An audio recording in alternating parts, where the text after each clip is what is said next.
when a prank become when a prank became a hate crime. The principal saw a swastika first.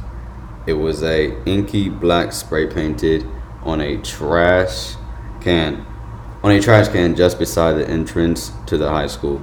David Burton switched off the engine of his SUV, unaware even then of the magnitude of what he was about to see. This was the last day of the year for the class of 2018 and Glennig High School. There was going to be an award ceremony, a panic that end of a journey feeling that always made Burton so proud of his job. But as he was on his way to work at 6:25 a.m., the assistant principal called, agitated and yelling about graffiti. "It's everywhere," he kept saying. So Burton had leaned onto the gas and rushed the last few miles. Soon everyone would be telling him how shocked they were. This was Howard County, after all, a Maryland suburb between Washington and Baltimore that is extremely diverse, extremely well educated, and home to Columbia, a planned community founded on the principles of integration and inclusion. People moved their families here for that reputation, just as much as for the good schools. Pleasantville, Burton liked to call it. But as a black man and as a principal of the county's only majority white school, he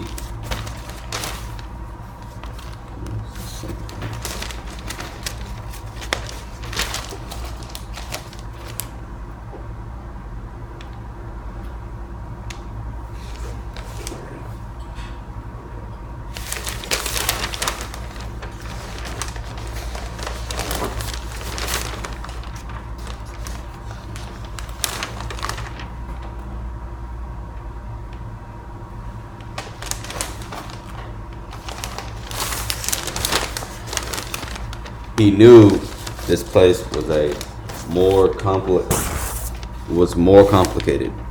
Then when he stepped out into the bright spring day, he was confronted the reality of just how much more beneath his dress shoes. There were more swastikas spray painted around them and crude drawings of penises. Then Burton saw the letters KKK. He saw the word FUCK again and again next to the words Jews, fags, nigs, and Burton. He kept walking, following the graffiti around the building's perimeter. It was on the sidewalks, the trash cans, the loading docks, the stadium around the back. There were more than 100 markings in total, though he didn't bother to count. He turned on the corner and saw something in the large capital letters on the sidewalk. Burton is a N-word. He paused only for a moment, looking at the words, trying to comprehend that all of this was real. Later, school district officials, county administrators, and prosecutors would have a name for what happened here. They would repeat it and condemn it and vow to prevent it from occurring again. Hate crime. The phrase was become inescapable as hate-filled incidents has spiked across the country.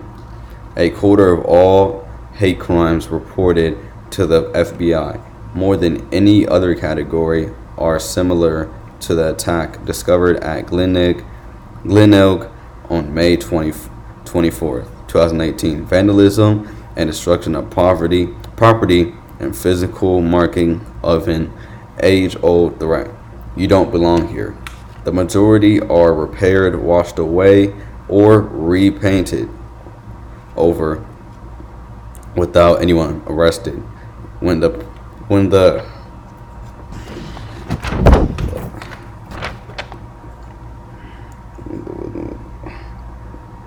perpetrators are caught, they are rarely charged with a hate crime. Here, there would be consequences with them a division between those who wanted to confront the racism and their midst and those determined to explain it anyway. But first, Burton, 50 years old and dressed in one of his best black suits, would walk back over to the graffiti, retreat back to his office, close the door, and pray. His staff scrambled to cover the spray paint with tarps, carpet pads, anything they could find. The maintenance team searched for a sandblaster, but there was too much to cover and too little time before the students and parents began arriving. The seniors were wearing red caps and gowns, ready for their award ceremony. Everyone was directed to alternative entrances, away from the worst of the damage. But photos of the graffiti were already being texted, emailed, Snapchatted. In the auditorium, Amani Nakuri looked for her family, who had come to see her perform the national anthem. She was one of the fewer than 20 black students in the class of the 260 seniors. She and her youngest sister, a freshman at Glenegg, had been rapid-fire texting all morning, comforting each other. But when Amani saw the look of the deep concern her grandmother gave her, she forced a smile onto her face. "It's okay," she promised. "I'm fine." In the central office, the teachers who had led diversity and empathy training for students were crying. Police were arriving, asking to see security footage. Phones were ringing with calls from reporters. Photos of the damage were about to be broadcast on TV, making their way into homes across the region. In one of the homes, 72-year-old Susan Sands Joseph was watching. She knew Glendale well. She was one of the first black students to attend the school after desegregation. Suddenly, all the memories that she tried not to dwell on were dredged up again. The words she was called, the tomatoes that were thrown at her head, the looks her parents gave her when she came home saying scalding hot soup had been pushed into her lap again. "It's okay," she said, promised them. "I'm fine." By the time the award ceremony was about to begin, Principal Burton had rewritten the speech he was planning to give. "We are not going to let this ruin your celebration," he went out to the students. He emerged from his office with notes clutched in his hand and stopped to check with the police. The security footage they told Burton confirmed what he had suspected. The principal entered the auditorium to a burst of applause.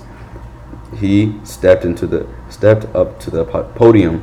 He stood before his students, looked out into their faces, and felt certain the people who did this were looking back at him. Seth Tyler tipped his head down so his graduation cap would block his view of the podium.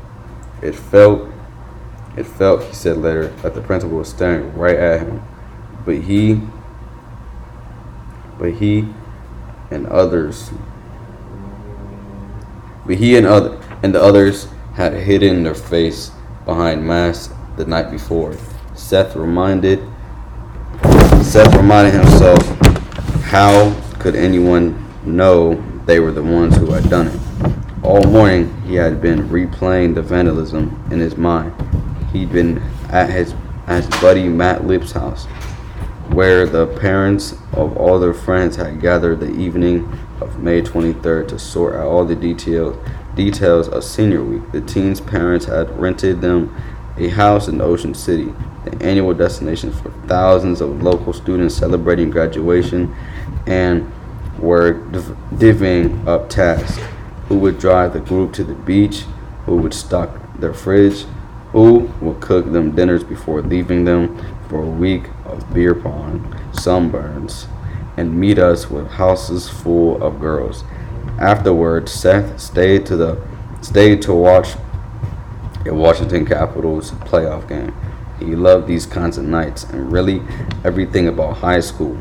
Cheering cheering crowds at his football and baseball games, late night Xbox sessions, fishing trips, parties in their parents' basements. He could do without the academic part. He was a B student at best, but he was planning to join the Army Reserve, maybe go to community college. With him at Matt's was Josh Saffer, a hockey player he'd been friends with since 7th grade. And Tyler Curtis, the baseball team captain, who had been homecoming king and prom king. Matt and Josh declined interview requests, but Seth and Tyler agreed to talk to Washington Post about the vandalism.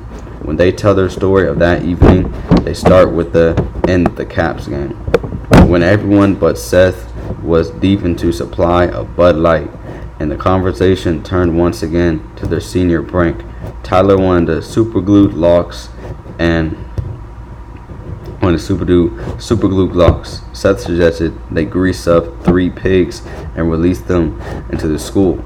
Or, somebody said, they could go spray paint the words Class of 2018. Within minutes, they were driving to school with spray paint from Matt's parents' garage. They parked at the church next door, tied t-shirts into masks over their faces, and sprinted through the woods. A shake of the can, the smell of the fumes, the words went down easily, just as they had planned. Class of 2018, they wrote across the sidewalk, and Seth watched as Josh wrote something else. Burton is it began.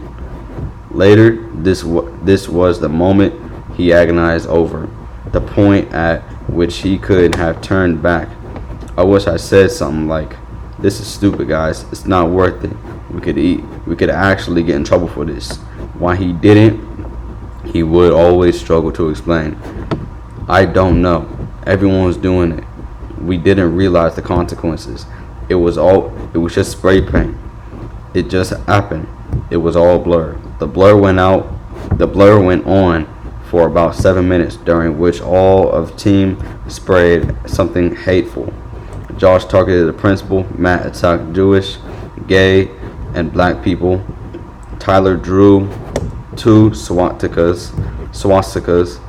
Seth drew swastikas, fags, and a KKK.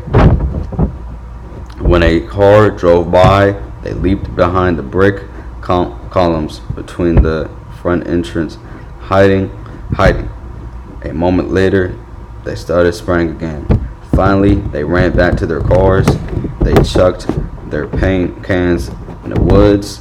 They swore to each other that they would never admit they did. Seth came home to a quiet house. His sister was away at college, his father was on a business trip, and his mother was asleep. He went to the fridge and found the breakfast she made for him to eat next morning. Seth popped the eggs into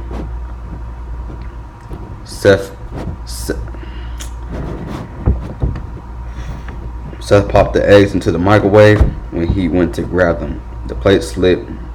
The hot eggs tumbled into his arms and legs. The shock somehow made it hit him. What had he just done? Panic, he started goggling. "How long do you go to jail for vandalism?"